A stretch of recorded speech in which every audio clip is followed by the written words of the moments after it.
भारतीय क्रिकेट नियंत्रण बोर्ड के महासचिव जय शाह ने दिव्यांग खिलाड़ियों को बड़ा तोहफा दिया है।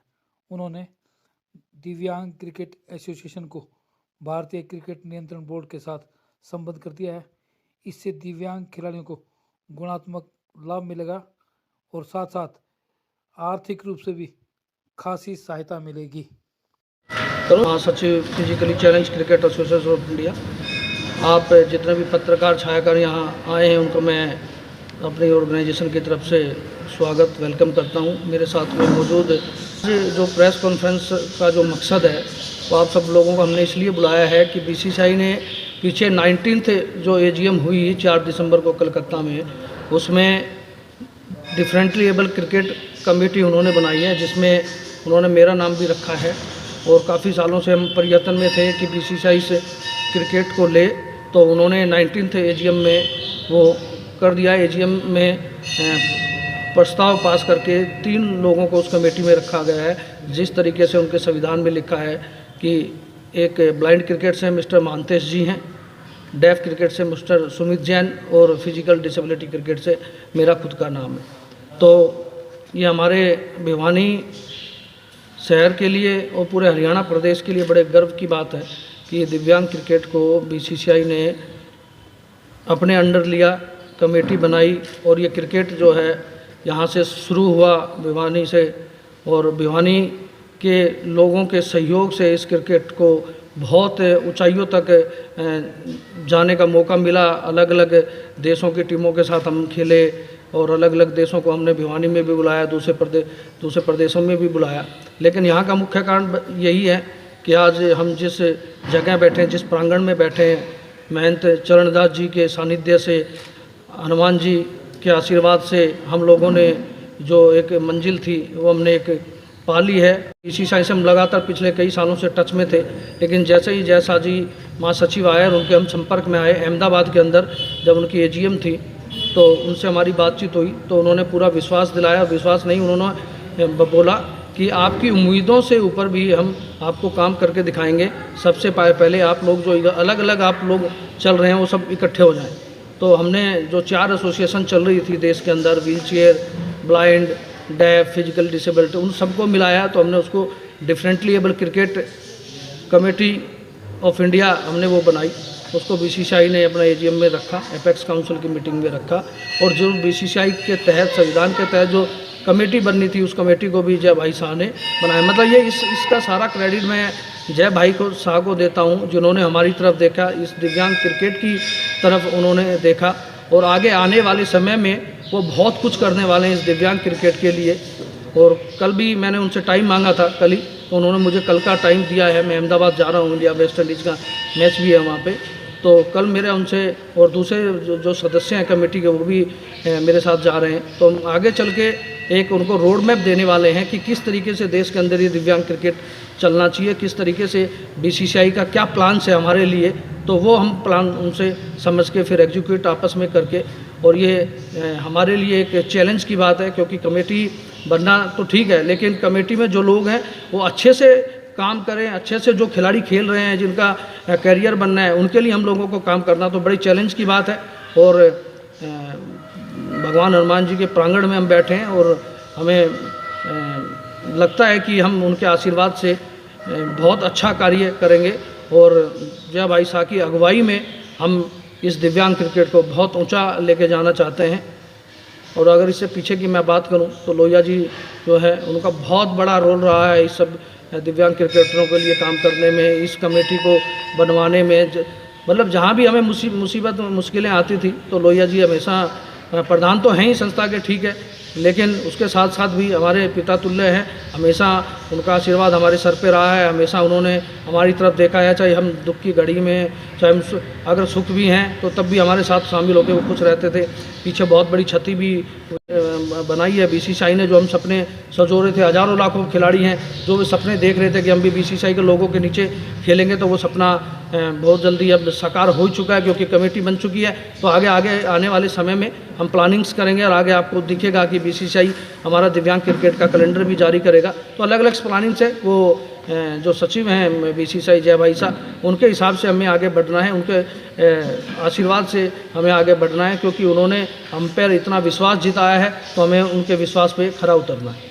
समय के अनुसार बहुत सी चीज़ें बदली है। टेनिस बॉल से क्रिकेट खेला जाता था, फिर सॉफ्ट बॉल से आया, जैसे आपने बोला, अब हम सीजन बॉल से करवाते हैं। तो जैसे देखा, जब बचपन में होते हैं तो हमारा कुछ अलग रोल होता है, जब बड़े होते हैं तो कुछ अलग होता है। तो कमेटी बनी है और कमेटी बखूबी अपना काम करेगी और बीसीसीआई भी अपना बखूबी इसमें जिम्मेदारी निभाएगी। आगे आने वाले समय में आप देखोगे, क्योंकि ये बड़ा चैलेंज है। अभी अगर हम कहें कि कमेटी बन गई और हाथ के हाथ उनको वो चीज़ें मिलने स्टार्ट हो जाएं, तो वो तो ऐसा हो नहीं सकता। लेकिन आने वाले जो समय में आपको नज़र आएगा, बहुत बड़ा परिवर्तन नज़र आएगा। मेरा समझ ये कि किस्मत की बात नहीं है यहाँ, तो वो अपनी मेहनत करते हैं, परिश्रम करते हैं, तो उनको मिलना चाहिए। किस्मत तो ठीक है कि एक अपने आप एक चमत्कार हो गया, तो वो एक किस्मत की बात है। यहाँ किस्मत नहीं, वो तो मेहनत करते ही आ रहे हैं, कितने सालों से लगे हुए हैं। लेकिन अब ये कमेटी बनने के बाद, बीसीसीआई लेने के बाद उनको मैच फीस मिलेगी, उसी से हम जो क्रिएशन करेंगे। किसी को हम एम्पायर का कोर्स कराएंगे, किसी को कोचिंग का कोर्स कराएंगे, किसी को स्कोरिंग का कोर्स कराएंगे। मतलब हमें अपने इसी क्रिकेट से एक अपॉर्चुनिटी क्रिएट करके देनी है इन खिलाड़ियों के लिए कि भी आपने अपने जीवन के, मैं मानता हूं कि इंसान अब 70 साल की उम्र तक इस देश के अंदर जीवित रहता है, जो हमारी एक अनुमानित जो आयु है। अगर वो उसने 35 साल अपने जीवन के इस क्रिकेट को दे दिया, उस 35 साल के देने के बाद उसे क्या मिला? कुछ नहीं मिला। तो उसके अगले 35 साल हमें सिक्योर करने हैं ना सर। उसी क्रिकेट से उसको जो है रोज़गार मिले।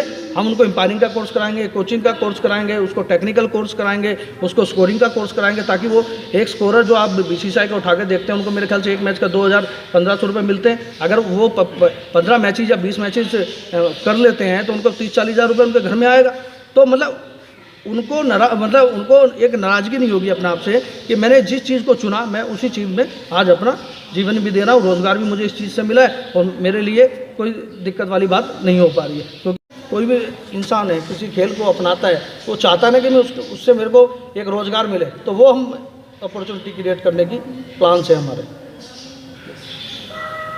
आज एक रोड मैप जो मैंने बात की है, एक रोड मैप बीसीसीआई के सामने रखा जाएगा कि हमें साल के अंदर हमें 2 नेशनल टूर्नामेंट होने चाहिए, जोनल्स टूर्नामेंट होने चाहिए, ट्रेनिंग सेशंस होने चाहिए। उसके अकॉर्डिंग वो चीज़ें होंगी, जो भी एलोकेटेड चीज़ें होंगी, क्योंकि वो सब बीसीसीआई के थ्रू होगी। तो अभी तो मैं आपको ये बता नहीं सकता कि हम उनको क्या कर सकते, क्या नहीं सकते। जितना अच्छे से अच्छा होगा, वो उन खिलाड़ियों को सुविधाएँ, उन खिलाड़ियों को वो उनका मैच फीस भी मिलेगा। जो भी निर्धारित बीसीसीआई हम उनके समक्ष जो चीज़ें रखेंगे और जो उनको लगता है वो अच्छा ही होगा। मतलब हमारी जय भाई क्या कहते हैं कि आपकी जो उम्मीद है ना, उससे ऊपर की मैं सोच रखता हूँ और उससे ऊपर का काम करूँगा। बस हमें ये सोचना चाहिए कि इतने सालों में ये एक इतिहास रचा गया। जब जय भाई साहब एजीएम से बाहर आ रहे थे तो मैं बाहर खड़ा था, आते ही उन्होंने मुझसे हाथ मिलाया, कह रहा भाई इतिहास रच दिया गया है। मतलब ये पहली बार ऐसा काम हुआ है, इतिहास ये रच गया। जैसे उन्होंने ये मेरे आंखों में आंसू, लेकिन उन्होंने मुझे गले से लगाया, तो उन्होंने कहा अभी मिलके अपन इस काम को करते हैं, हम लोग मिलके करते हैं और अच्छे से अच्छा इस दिव्यांग क्रिकेट के लिए करते हैं। जैसे उन्होंने एक हिंदुस्तान टाइम्स में भी 5-6 दिन पहले एक इंटरव्यू दिया था, जब हमारा हैपकट था उसी दौरान में, तो कुछ उन्होंने बोला कि हमारे जो माननीय प्रधानमंत्री जी, उनकी जो सोच है दिव्यांगता के लिए, जो आज आप पैरालंपिक में भी देखिए, आप माननीय प्रधानमंत्री जी ने उन खिलाड़ियों से डायरेक्ट बात की है। आज जिन्होंने मेडल जीता, चाहे सुमित अंतल की हम बात करें, देवेंद्र झांझड़िया की बात करें, इन लोगों ने जो जैसे मेडल जीते, माननीय प्रधानमंत्री जी ने उनसे बात की। तो वो एक प्रेरणा स्रोत चीज़ें होती हैं, वही जय भाई साहब के अंदर है। वो उन्हीं से प्रेरणा लेते हुए उस चीज़ को आगे बढ़ाना चाहते हैं कि पैरालंपिक के लिए हो रहा है, दिव्यांग क्रिकेटरों के लिए कुछ नहीं हो रहा, लेकिन मैं आपके साथ हूँ और हम लोग अच्छा मिलके बढ़िया काम करेंगे। देश के कई राज्यों में अभी भी तो मिलेगा ना सर। अब ये बूस्टअप कितना मिला आज दिव्यांग क्रिकेट में, ये कमेटी बनाने के बाद बहुत बड़ा बूस्टअप मिल गया। खिलाड़ी प्रेरित हैं, खिलाड़ियों के अंदर एक नई ऊर्जा पैदा हो गई है कि आज जो सपना सोचते थे कि बीसीसीआई के नीचे खेलने का, वो सब चीज़ें हो गई हैं। कुछ राज्यों में तो कमेटियाँ बन भी गई हैं, जो different level cricket committee BCCI ने जो बनाई है, हम लोगों को रखा है, वैसे राज्य में भी कमेटियाँ बन रही हैं। कितने ऐसे राज्य जिसमें कमेटियाँ बन चुकी हैं? देखो जी, आपका बंगाल में बन गया है, तब अपना हैदराबाद में बन गई है, त्रिपुरा में बन गया है, उत्तर प्रदेश में बन गया है, दिल्ली में भी बन गया। ये 5-6 राज्य हैं जिनमें बन गया। बाकी मेरे संपर्क में हैं सभी राज्य जो हैं। हम उनको पत्र भी अभी कल मुलाकात करके जय भाई साहब से बीसीसीआई से हम लेटर लिखवाना चाहते हैं कि जल्द से जल्द ये कमेटियाँ बनेंगी, तो एक जो ऑफिशियल टूर्नामेंट होते हैं वो होने स्टार्ट हो जाएंगे। चलिए, धन्यवाद। संजय गोयल जी हैं, जितना भी हमारा जो संगठन है आपस का, वो संगठन ही मिलके जो हमारा बजट होता था उनको देखता था। काफ़ी हमारे जो मंत्रीगण हैं, जेपी दलाल जी हैं, ओम प्रकाश जी हैं, उनसे पहले विपिन गोयल जी हैं, इन्होंने भी अपनी तरफ से जो फंड एलोकेट थे वो दिए हैं। और हमने, जैसे अभी आपने देखा होगा भिवानी में मंत्री जी ने दिए, हमने वो सारे पैसे खिलाड़ियों को दे दिए। ऐसे पंचकुला में हमने कराया था, तो हमारे जो माननीय स्पीकर साहब हैं उन्होंने 5 लाख दिए है, तो हमने टीमों में बांट दिए। क्योंकि जब तक खिलाड़ियों के अंदर बूस्टअप नहीं होगा, जब तक कुछ भी नहीं होगा। जैसे आपने बात की, उनको घर से सर वो आते हैं, 4 दिन आपके पास बिताते हैं, उनको क्या मिलता है? कम से कम वो चीज़ तो उनके पास मिल के जाए, तो उनके घर वाले ये तो कह पाएँ कि नहीं बेटा तुम खेलने जाओ दोबारा, कोई बात नहीं। कम से कम उनसे तो नहीं मांग रहे ना वो। सबसे पहले मैं आप लोगों का बहुत बहुत धन्यवाद करता हूं। आपने हमेशा पीसीसीआई का साथ दिया और उसी की वजह से आज हम इस मुकाम पे बढ़े हैं कि जैसा जी ने, जो हमारे जनरल सेक्रेटरी रवि चौहान हैं, उनको अपनी कमेटी में लिया है। उससे पहले मैं आपको बता दूं कि गोवर्धन आचार्य जी 98 में भीम स्टेडियम में टूर्नामेंट करवाते थे टेनिस बॉल से। पौधा लगाया हुआ उनका है। इनका मैं शुक्रगुजार हूँ गोवर्धन आचार्य जी का, जिन्होंने 2013 में मुझे पीसीसीआई से जोड़ा। और बालाजी की कृपा से, महाराज जी के सानिध्य में और आप लोगों के सहयोग से जब भी जो भी सोचा वो मुझे मिला है। मैं आज बहुत खुश हूँ कि जो भी पैसा हमें मिलता है, चाहे मंत्रियों से चाहे और कोई से, तो अब तो बीसीसीआई से भी पैसा आने लगेगा। 90% पैसा तो खिलाड़ियों को ही जाया करेगा, ताकि उन खिलाड़ियों को अच्छा प्लेटफॉर्म मिले। आपने ये कहा कि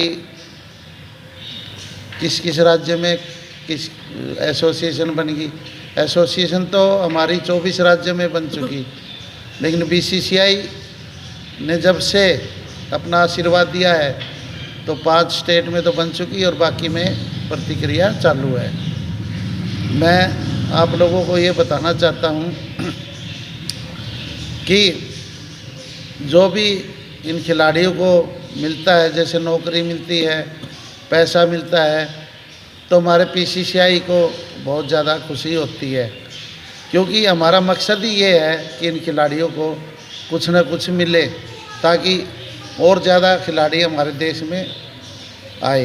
पहले हम पाकिस्तान टीम लेके गए थे 2012-13 में, तो उस टाइम हमें बड़ी दिक्कत होती थी कि लेदर की बॉल से खिलाड़ियों को एक नई ऊर्जा देना था। कई खिलाड़ियों ने भी कहा, कई दोस्तों ने भी कहा, से खिला रहे हो, पहले ही ये दिव्यांग है, किसी के बॉल लग जाएगी तो।